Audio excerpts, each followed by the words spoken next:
कल्पना कीजिए, एक साधारण रात। आप सोने की तैयारी कर रहे हैं और अचानक आपका फोन बजता है। स्क्रीन पर एक अज्ञात नंबर।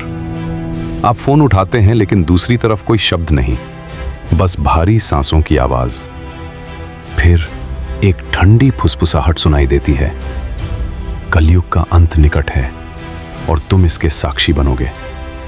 फोन कट जाता है। आप हंसते हैं। आजकल के प्रैंक कॉल्स भी अजीब हैं। लेकिन अगली सुबह जब आप टीवी चालू करते हैं तो आपकी हंसी गायब हो जाती है। हेडलाइंस में सिर्फ तबाही है, भीषण भूकंप, प्रलयकारी बाढ़ और गृहयुद्ध की आहट। दुनिया जैसे पागल हो रही है। क्या यह महज एक संयोग है या फिर हमारे पुराणों में लिखी वो खौफनाक भविष्यवाणियां सच हो रही हैं? नमस्कार दोस्तों, स्वागत है हमारे चैनल पर। आज हम बात करेंगे कलयुग के अंत की उन भविष्यवाणियों की जो न सिर्फ हिंदू शास्त्रों से ली गई हैं, बल्कि आज की बदलती दुनिया से भी मेल खाती हैं।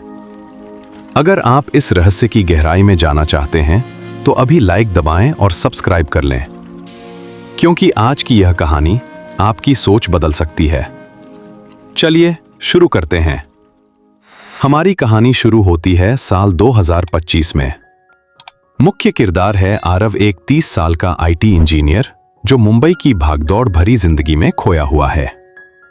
सुबह 9 बजे लॉगिन, रात 12 बजे लॉग आउट। उसकी जिंदगी सिर्फ कोडिंग और स्क्रीन तक सीमित है। लेकिन एक शाम बारिश से बचने के लिए वो पुरानी किताबों की एक दुकान पर रुकता है। वहां उसकी नजर एक धूल भरी किताब पर पड़ती है, विष्णु पुराण। उसे बचपन की वो यादें आ जाती हैं जब दादी माँ उसे कलयुग, सत्ययुग और भगवान कल्कि की कहानियां सुनाया करती थी। वो किताब खरीदता है और रात को जैसे ही वो कलयुग के पन्नों को पलटना शुरू करता है, तभी उसका फोन बजता है। वही रहस्यमयी कॉल, वही फुसफुसाहट। आरव इसे नजरअंदाज करने की कोशिश करता है, लेकिन अगले दिन न्यूज चैनल की खबरें उसे झकझोर देती हैं। एशिया में अभूतपूर्व प्राकृतिक आपदाएं, वैज्ञानिक भी हैरान। पुराणों के अनुसार कलयुग के अंत के कुछ स्पष्ट संकेत बताए गए हैं। पहला संकेत, धर्म और नैतिकता का पतन। जहां सत्य बोलना अपराध माना जाएगा और झूठ बोलने वालों को सम्मान मिलेगा। आरव अपने चारों ओर देखता है। सोशल मीडिया पर फेक न्यूज का बाजार, नेताओं के खोखले वादे और नैतिकता की कमी। दूसरा संकेत, सामाजिक विघटन। परिवार टूटेंगे और भाई ही भाई का शत्रु बन जाएगा।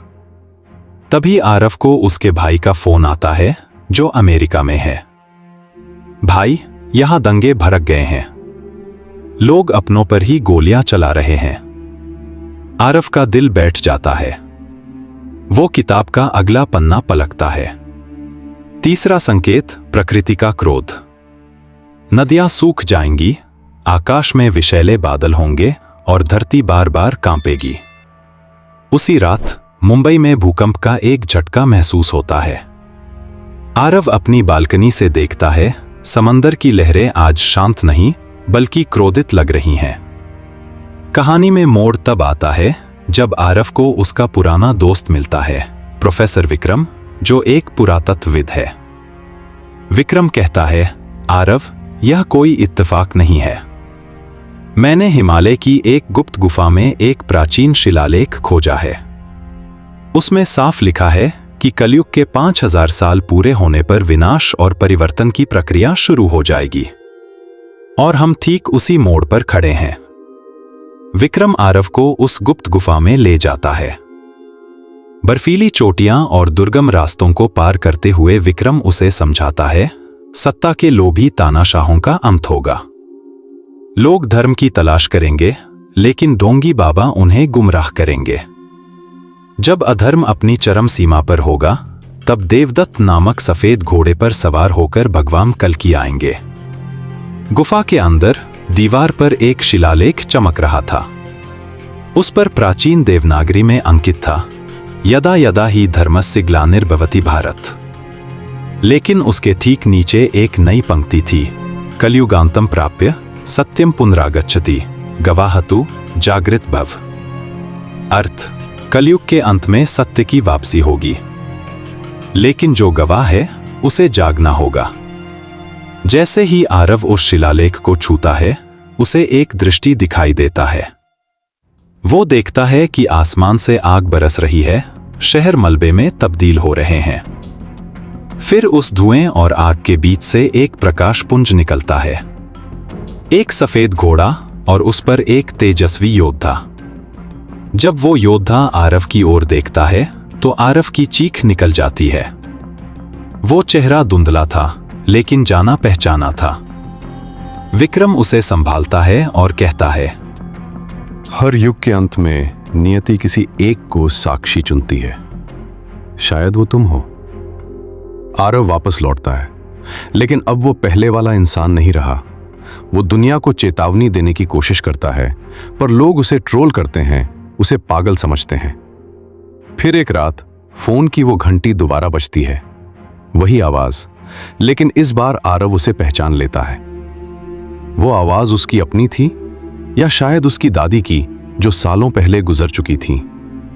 आवाज ने कहा, गवाह, तुमने सत्य देख लिया है, अब चुनाव तुम्हारा है, प्रकाश या अंधकार।